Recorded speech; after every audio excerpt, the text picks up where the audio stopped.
Welcome back to TezTalks Radio, the show that is all about bringing together the people within our Tezos community that are making an impact. I'm your host, Marissa True, and on today's episode, I am joined by Ryan Tanaka, the founding member and the COO of Teia DAO, the first artist-owned Web3 marketplace DAO on Tezos. Hi, Ryan. How are you? Welcome to Hi, the show. I'm doing. Thanks for having me. Yeah, just to So, be clear, I'm one of many founding members. So there's how like many founding members are there? there's 19 of us. So I don't want to give the impression that like I'm running things. Like it really is kind of a hodgepodge of people try to work things together. So A DAO, if you will. a DAO, yeah, exactly.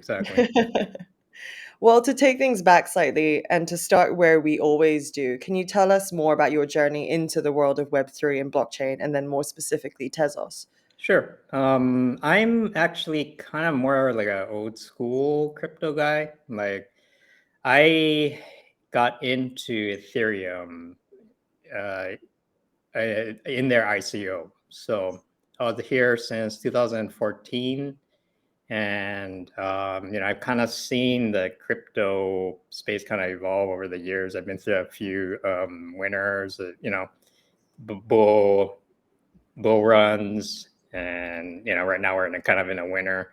So the interesting thing is that for me, it's like my background is actually in music, and that was the whole reason why I got involved with this whole thing to begin with, because Ethereum at the time they were pushing their coin as, hey, we're going to work on smart contracts, and at the time that was like a very novel idea.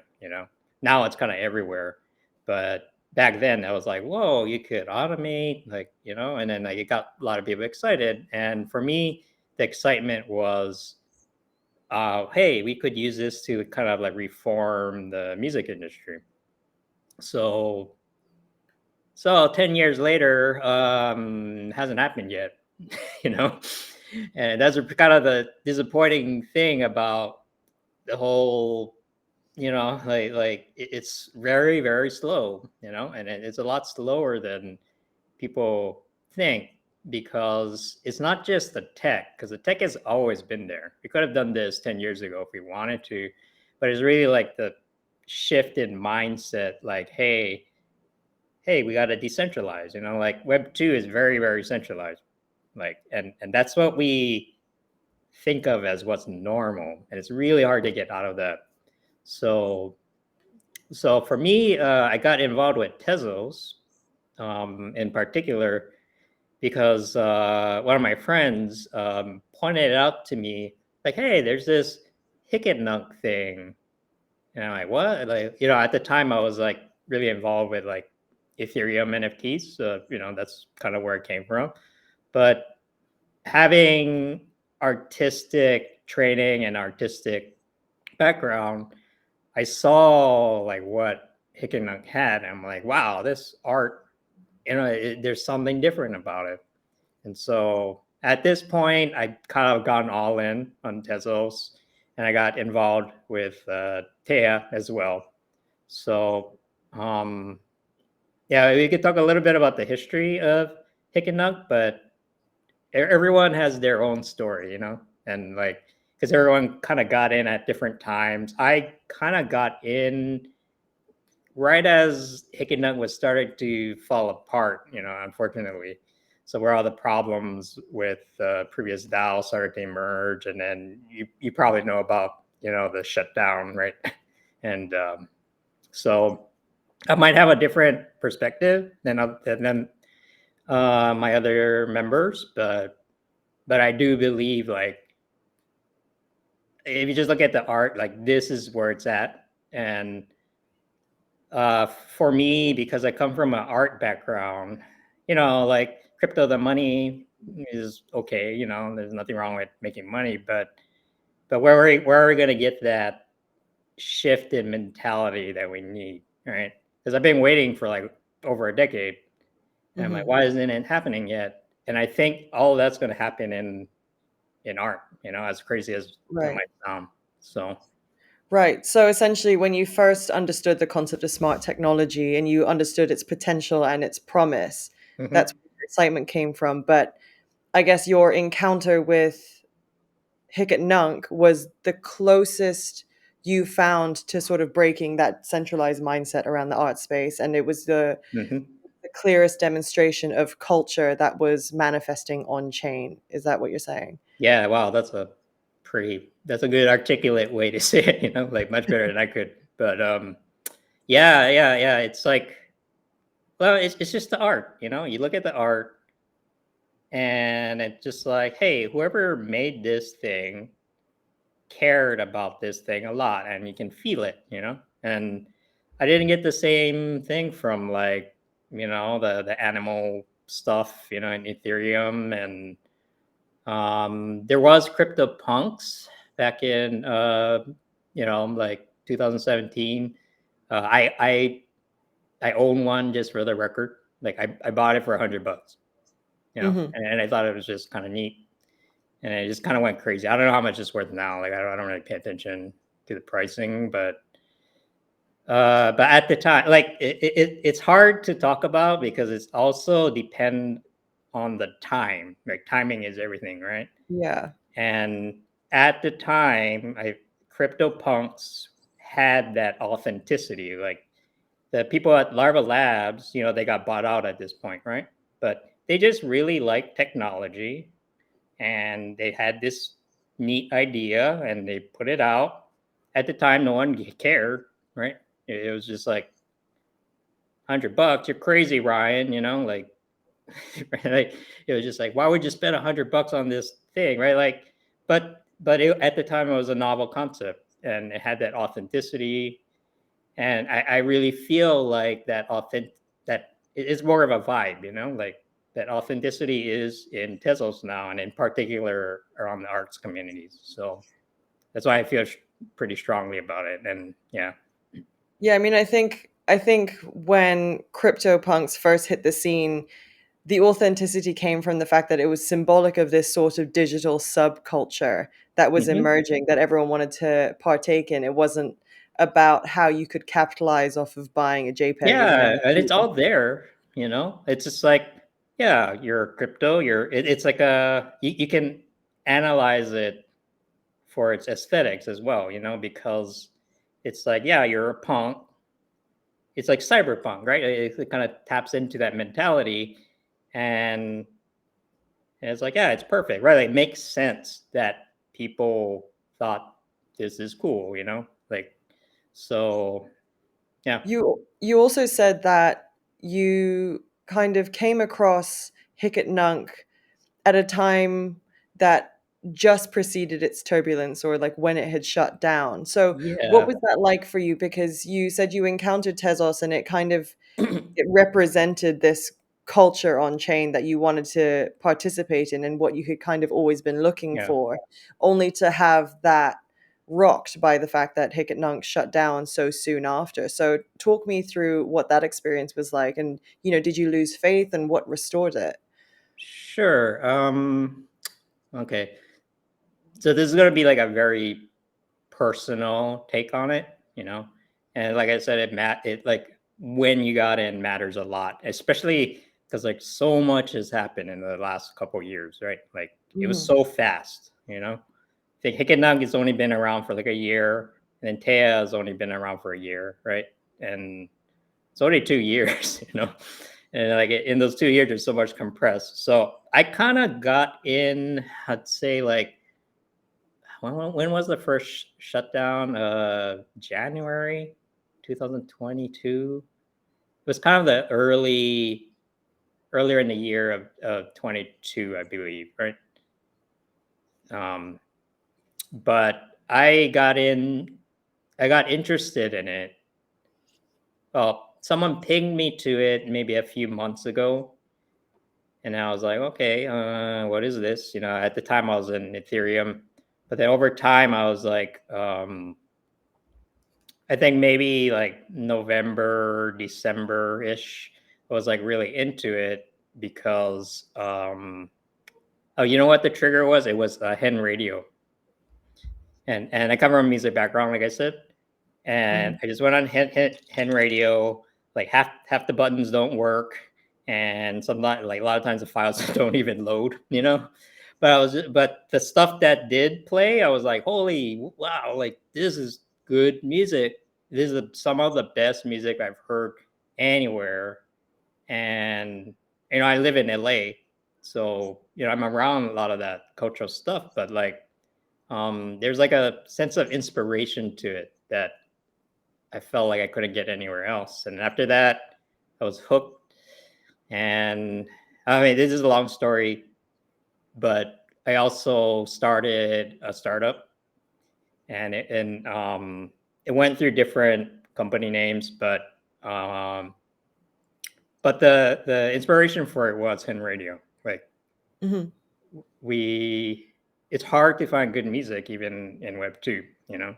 and this really like I don't know. So something switched off, and we got obsessed with it, and we started building things around it. And I'm still doing it today. Trying to get back at that. So, What was it called?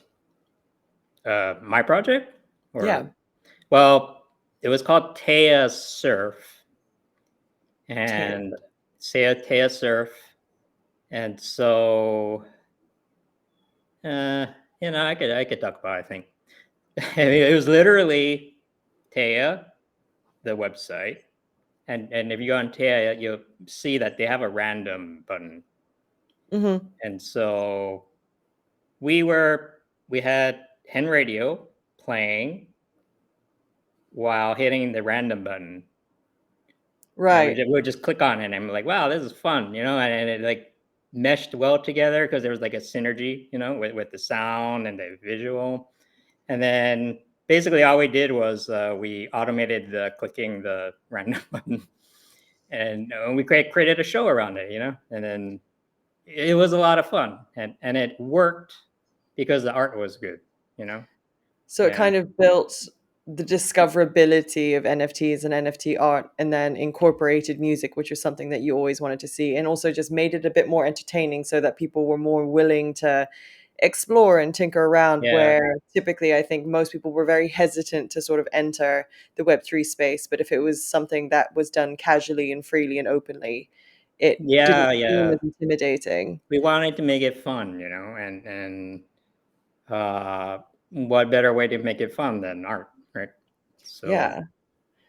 So then when Hicketnunk shut down, it was mhm. resurrected so quickly after. And I think one of the first actions was the formation of the Hen DAO, which didn't really flourish. It didn't really take off after all of the initial enthusiasm. What do you think happened there?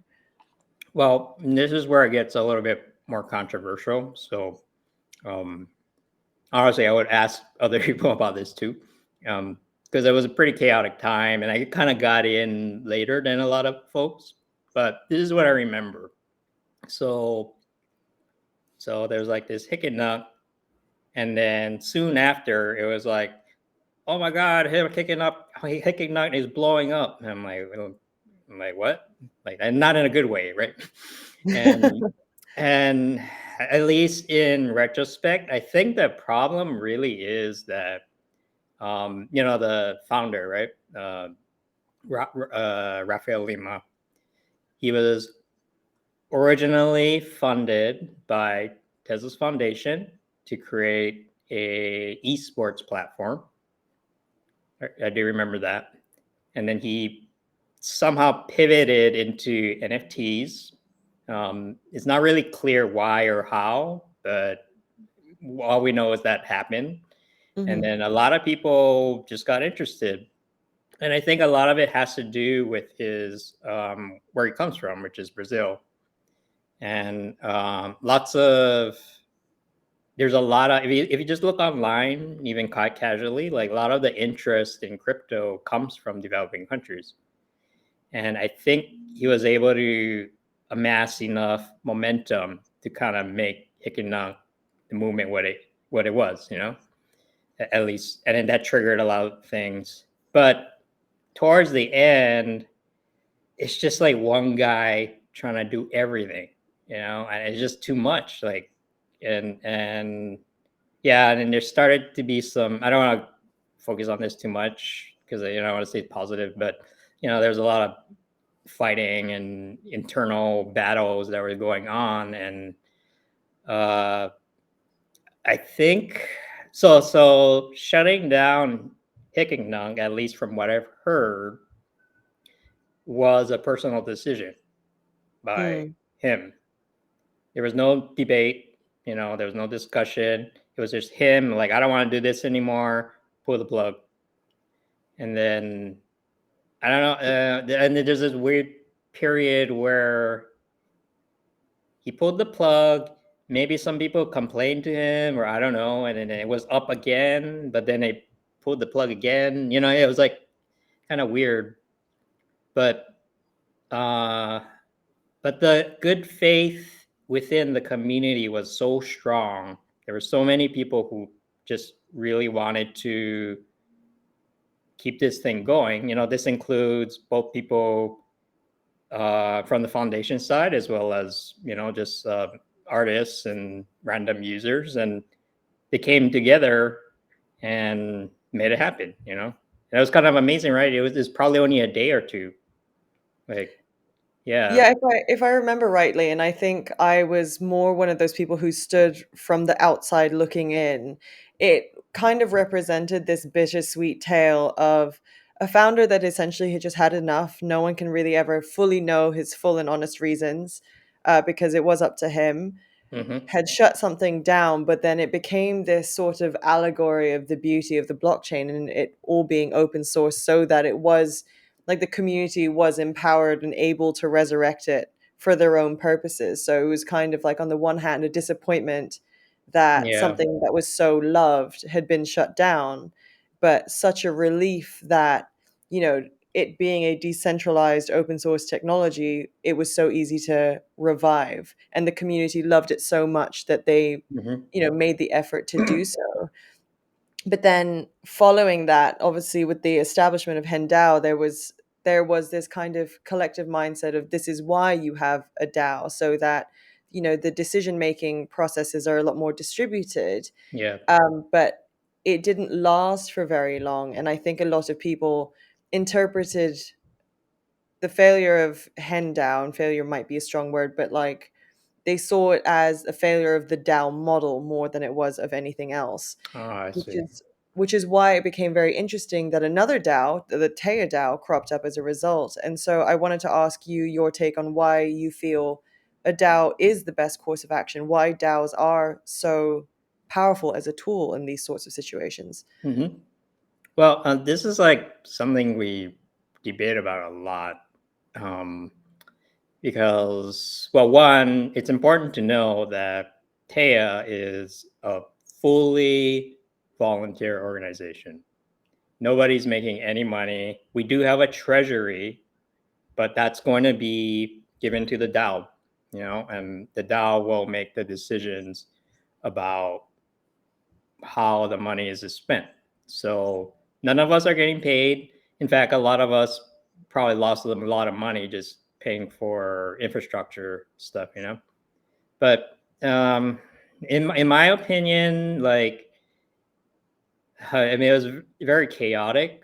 But the sense I got from the hen DAO and why it didn't really work out is because the people got used to Rafa just doing everything himself, right? Like he, I mean, all the money was going to him, right? Like you can look at the contract; he was getting all the money, so he probably did pretty well financially.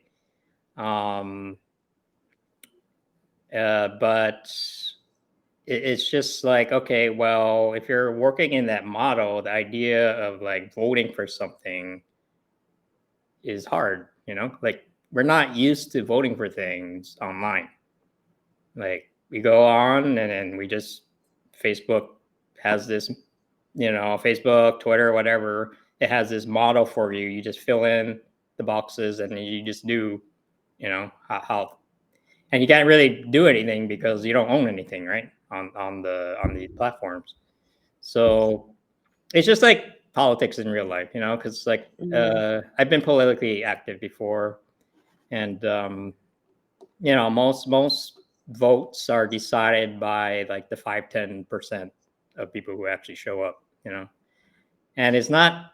And this is this is the thing we talk about a lot, is that democracy is very slow, and it took us a year just to get to this point that we feel comfortable doing a token drop, which is going to happen in a few days. That's what they tell me. So keep an eye out, if you've been around the space. So yeah, so it's like, because like, okay, let's say you're not happy with the way, I don't know, like, oh, that website is not you know accessible enough, right? And we want to push that change into it. Uh, then you got to like come up with a proposal, right? And then you have to like write it down, push it out there. Then you have to market it to people who might be interested to get enough votes, right? It's a long process. It's a lot Mm. easier just to go like, "Hey, Rafa, fix this," and if he says yes, then you're in luck. If he says no, then oh well, right? Yeah. So So online politics is a very new domain, and the principle yeah, of voting for something online and it actually bearing some kind of consequence to something you care about is still perhaps a bit of a foreign concept to people, or at least something that they are still getting used to. yeah. You mentioned the token drop that's taking place. What details can you share about that? Oh, sure. Yeah, I pulled it up actually. Let's see.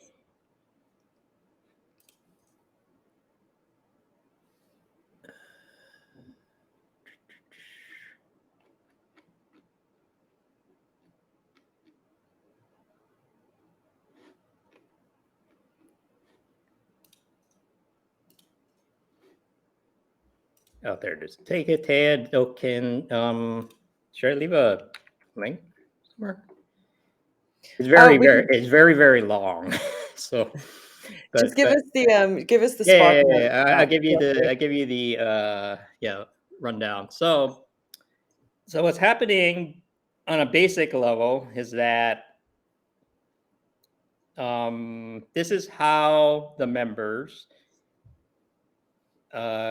organize this event. Like, so there's going to be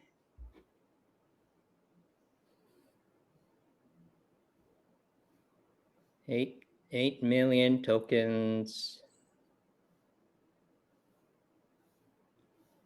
I'm afraid of saying the wrong thing, so I'm not going to say Sure. the numbers. You can look it up later. But Yeah.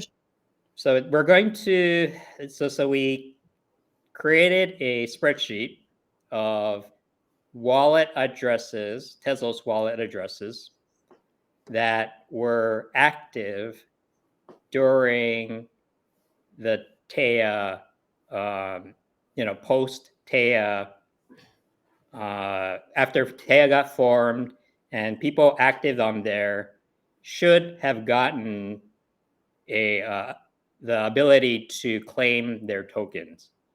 So there's a few million of that, and then but there's also, the interesting thing is that they also decided to include people from the Hikiknang DAO and combine those tokens together. So in theory, we should, both Hikiknang members and Teia members should have say in this upcoming DAO. Right. And yeah. And so, what was the DAO originally created to serve? Like, what differentiates it from the original Hen DAO? And I think the line between Hen and Taya is a bit of a fuzzy one, just because I think a lot of the community members were sort of there for both iterations. So it's interesting to see Yeah, how there is some kind of I differentiation. struggle with the numbers because it's also blurry, Hmm. and but the general idea is that both Hikiknut members and Teia members will get, the respective amount of tokens, and they should be able to use that to vote on things going forward. So what kind of voting So thing, like what would they be voting on? that's the big question mark that's coming, because right now there's like 19 of us, and we're trying to do the best. We're trying to be as mindful as possible. All those people out there who care about the NFT community on Tezos, and we tried to be as inclusive as possible. But there's only so much we can do, right? Yeah. And at this point, none of us really care about, like, we're not doing this to get rich. We're not trying to like take over Tezos or whatever. I don't know. Some people seem to be interested in that kind of thing, but we just want this thing to continue, and we're basically giving our voting power away. It's basically 19 of us times however many tokens there are out there, right? Right. And, So you basically, the Teia DAO is attempting to become like a very diverse and inclusive community of users that simply love the platform for what it represents as, this epicenter of art and culture on Tezos. And if we've got, say, a ballpark of 5 million tokens, that will hopefully represent all of that diversity. But mhm. then, this is the latest stage of what Teia DAO, of where Teia DAO is, but it became legally recognized back in March this year, I believe. So Oh, yeah. that Oh, must have held a lot of significance for its members, or at least the kind of the founding committee, especially as I think you said earlier that it was the first open source and community owned marketplace. So what meaning did this hold when that status was achieved? oh yeah, I totally forgot. Thanks for bringing it up. Yeah, no, that was a big moment for a lot of us, because we spent again about a year, and we were talking to, um, we wanted to get a formal slash legal status that Hickenlunk didn't really have, right? And we thought that that would help us, being seen more as legit. A lot of the, in theory, the this is important actually. In theory, the outcome of the votes of the DAO should be legally binding for the organization, because the token holders, I'm gonna have to double check with this, but should count as members of an LLC. Okay. So it's kind of this crazy thing where everybody who owns a token is actually part owner of this nonprofit, you know, but Right. or So operating member, or however it's defined. So yeah, and anyone can come up with a proposal, and anyone can vote yes or no, or however many choices there are. We don't know what people are going to do. Like, some people, it's making some people nervous, because they think maybe the Hickenlunk people might come back and like take it over. I don't know, or you never know, right? You never know what's going to right. emerge. Maybe Raphael might come back. I don't know, like, the second Yeah. coming, right? Yeah, Crypto never lacks surprises, I think. So yeah. so the legal recognition of the DAO is basically to indicate that when you do have the power of a vote, you do have legitimate say over the outcome of Mhm. those proposals, rather than, a DAO being a soft form of like an advisory committee that can, or like may or may not act Yeah, upon the community vote or the community feel. and that's why I love Taya. Like, that, because it's like what got me.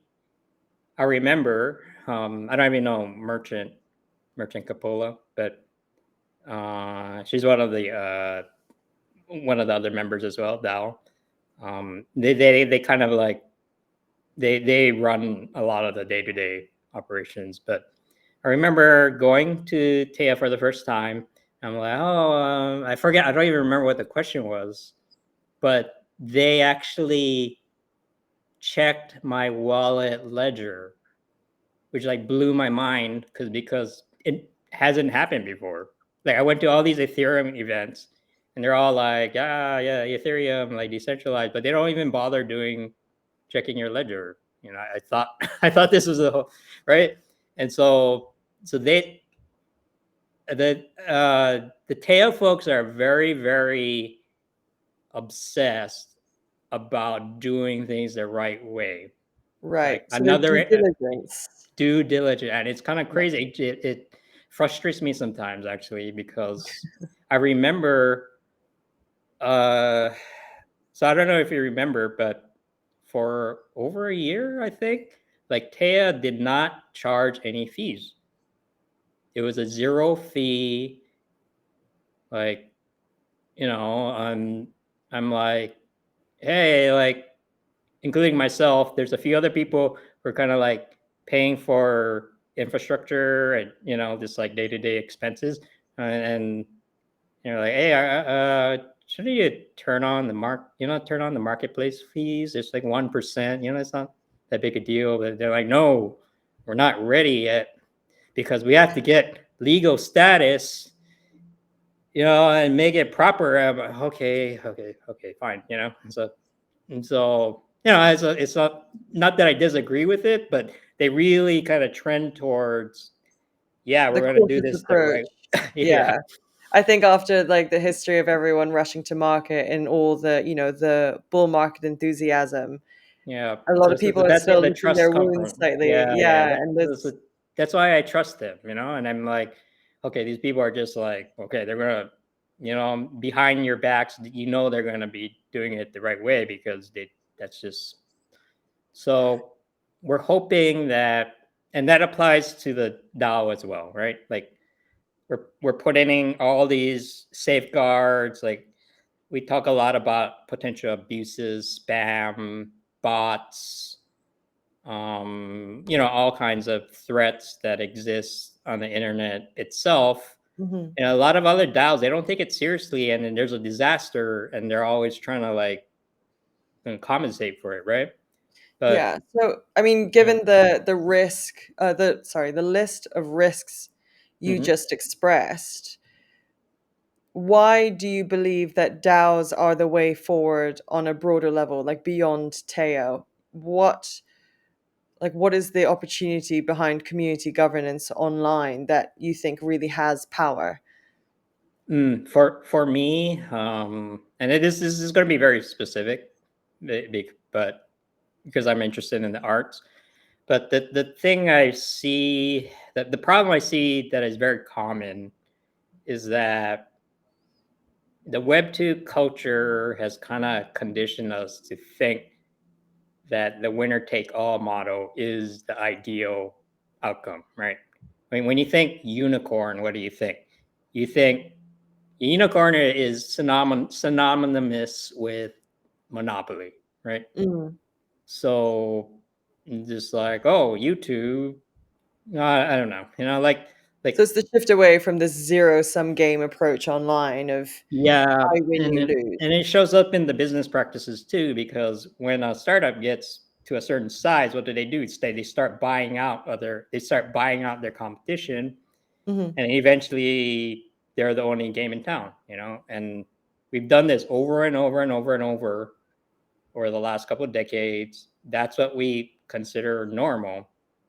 But with Web3 economies, what's going to work is that assuming we can get the smart contracts to do, you know, to function as they were intended, we should be able to automate a lot of these micro transactions, right? Like royalties, copyright enforcement, distribution, right? Like there are all kinds of like little accounting things that smart contracts technically should be able to track, but it's a lot more complex, right? Because yeah, you have like for an NFT, right? You have artists, you had people doing marketing, management, like all those things, and they all need to be paid in a fair way and transparent way. And I feel like the DAO is where a lot of those grievances or issues can get resolved, especially when it comes to like establishing standards. Hmm. So I was like early in minting in Teia as a musician, and one thing, one specific problem I noticed was that they asked you to upload your music file, and you like what file, right? MP3, Wave, like AAC, there's all kinds, and it's not clear, and this creates problem because I've been on the other end where I'm trying to showcase these works. So you'll have like a 5-second file that's like 100 megabytes because the artist wanted the highest quality boop boops, right? Yeah. For eternity. And I get it, it makes sense, right? From their point of view. But when we're trying to serve that file, it like destroys our server, right? Because of one. So what would be very helpful is if we had this like intermediary organization just to set standards, that Right. makes sense. It's good for everyone, right? It's good for the artists, it's good for people trying to build apps. And we already have this in the tech industry, like the W3C and like ICANN is another. Like they and they're all nonprofit, right? So are these some of the proposals that are being lined up to be voted on, sort of setting the standards of how people interact with Teia as a platform? Well, just like the chain as a whole. But that's my personal take on it. That's what I'm hoping people will do. Like Right. because we already Because have models where it's already working, and yeah, and as we spoke about, I think there's a lot of question marks around the concept of DAOs. And as you said, everyone who's everyone who's participating in the Teo DAO is there on a voluntary basis. So mhm. other than sort of passion for the art and the community and the culture, like what are the primary incentives for someone to continue to participate in a DAO? What keeps them there beyond, their passion for something? Well, that's a very interesting question because that's what we're going to find out next, you know. And a lot of in the past, we've gotten complaints. Like if you look at Tea's treasury, there's not that much in there, and like no one's gonna come and try to steal our treasury because there's only you know it's not much. But I would probably argue that this, if it's staying as a volunteer basis, is the best because once you start bringing in money, and this also includes even nonprofits. Like there were talks about spending the treasury hiring someone, right, to do this and that. But once you hire someone and someone gets on their salary, like when their livelihoods become dependent on it, it gets a little weird, and Right. it creates these incentives that I don't know is actually, fruitful for what this Right. supposedly impartial entity is supposed to be operating, right? Yeah, I So, guess I guess if you have the vast majority of volunteers who are there on a basis of passion, and then you mhm. have a differentiated group who are there on the basis of a salary or pay, it creates a bit of a rift between consciously or not. So it's I guess as you said, these are the sorts of questions that need to be asked as time progresses. They're not the Yeah. things that you would know ahead of actually dealing with it in experience. Is that And you right? can see actually the outcomes of that in other DAO, where especially the ones that failed, right? Mm, Because a lot of once people are there, they're like, oh, well, how can I make some money? Then I don't Which is know. it's Yeah. interesting because if you think of the crypto world and the bull market in general, a large part of it was this enthusiasm around making money and how much profit you could generate just by participating. So it's interesting to Mhm. sort of see the counterculture to that is where it's about, there might be value extracted, but it is not a profiteering mission, which I think is antithetical to many because I think that's just Yeah, what and there's nothing incentivizes a lot of wrong. people.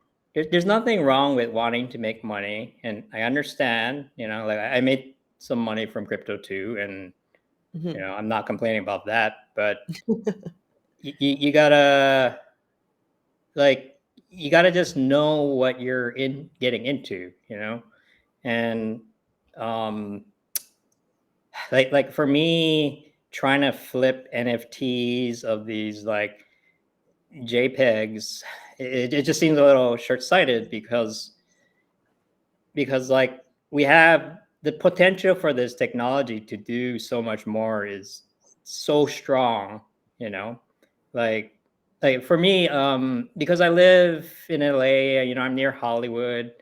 You probably heard about the writer's strike, right? Mhm. And uh what is that going to lead to? I don't know, right? Like, um and it's in traditional arts, like in the traditional arts world, what happened is that like a lot of the unions, like writers unions, like artists guilds, they were the organizations that were protecting the rights of the working artists, and I do think that they have kind of lost a lot of their power in recent years because everything has gotten so corporatized and like commodified, right? Like it's concentrated, like a lot of the, and so it's very hard even for like well-intentioned people to like beat that, right? It's just so overwhelming. So so this DAO thing can be that for at least online, Mhm. and maybe it'll spread to more, because people will realize, hey, I can make a proposal. I'm just like some and some like one artist somewhere, and you see this problem. If you go through the companies, they're not going to care, right? Yeah. So I But guess in a way, a DAO does sort of look like a traditional union, just on a yeah, decentralized network in terms of representing a community of people who are able to vote on the interests of that community. yeah, and I this is my personal take on it. And this is what I wish the DAO will function as, but artists need to protect themselves. Mhm. I've seen way too many up and coming, like they're often very talented, but the industry just like grinds them up, and they don't have anyone there protecting their interests because I mean, who or why, right? Mhm. But if you have a DAO, like a collective group of people, that gives them bargaining power. So they can like, this is one example. They can say like, hey, we can create a referendum around platforms that do not respect artist royalties, you know and they can be the voice that says, hey, don't mint over there because they're bad, you know Right. and So there's almost two dimensions to this. One of which is a union or a community of people who are voting on proposals that represent them or how they would like to Mhm. proceed or interact or engage with one another.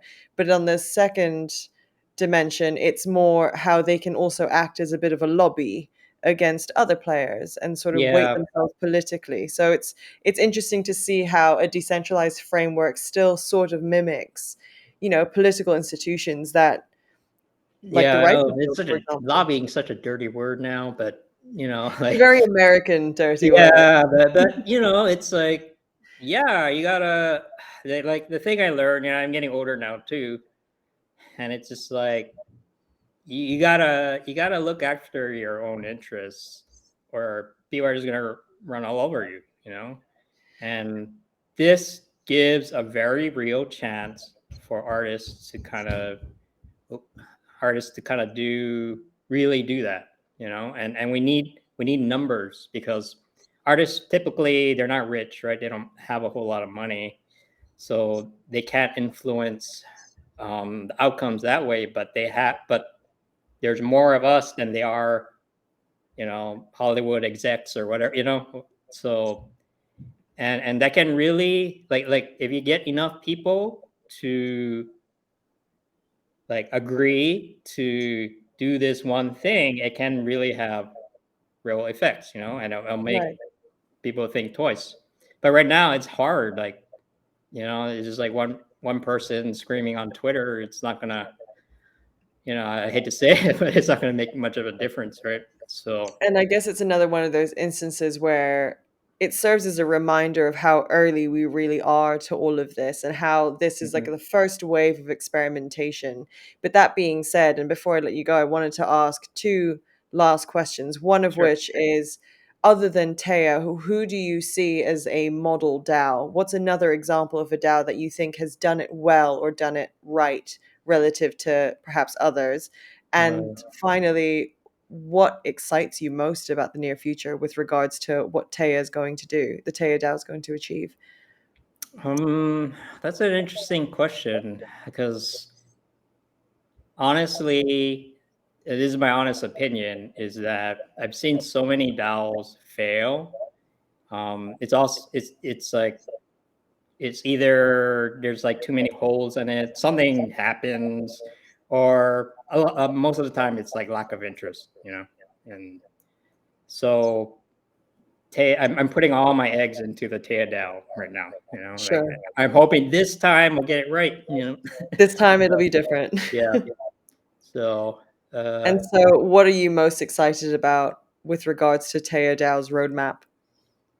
well, I am actually. It is kind of a anxiety-inducing time, because we don't know what's going to happen.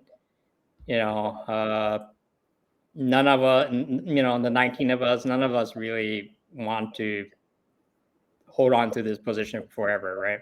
But we are basically giving up our seats, and okay, well, let the people decide. And the thing is, that there are problems on Tezos, as we know, and there are people expressing their grievances out there. But honest truth is, like, I feel like people on Tezos, out of all the chains, like even the big ones, they are the closest to have what it takes to make this work. Because on average, I would say the average Tez person is much more reasonable, thoughtful. They occasionally listen, to the other person. I don't see that anywhere else. And if and then to make this work, we have to compromise. Like, there's no choice. We have to compromise. We got to negotiate. You can't just, you know, like, you can't run things like Rafa did. Like, it just doesn't work. It's just too much for one person. So if there's any community that can make that transition from Web 2 to Web 3, I do think it's here. So that's where I my think thing. that's a Yeah. I think that's a beautiful place to end because I think, it's a highlight to and testament to the quality and the support that exists within the Tezos community, but also that it rings true of, the purpose of a DAO, which is eventually that Mhm. you take your hands off the wheel and you let it run itself and you really see what a community can do. So it's just a matter of time and seeing how this unfolds. Yep. Um, Ryan, thank you so much for sharing your Oh, thanks for having perspective. me. And it was fascinating to learn a lot more about Teia DAO. And I'm very excited to see how this Yeah, plays out. yeah. I would suggest talking to other members as well. Everyone has a little bit different take. So, Yeah, thank we you. really Yeah. appreciate having yours. Thank you so much. Yeah. Bye. Bye. Take care.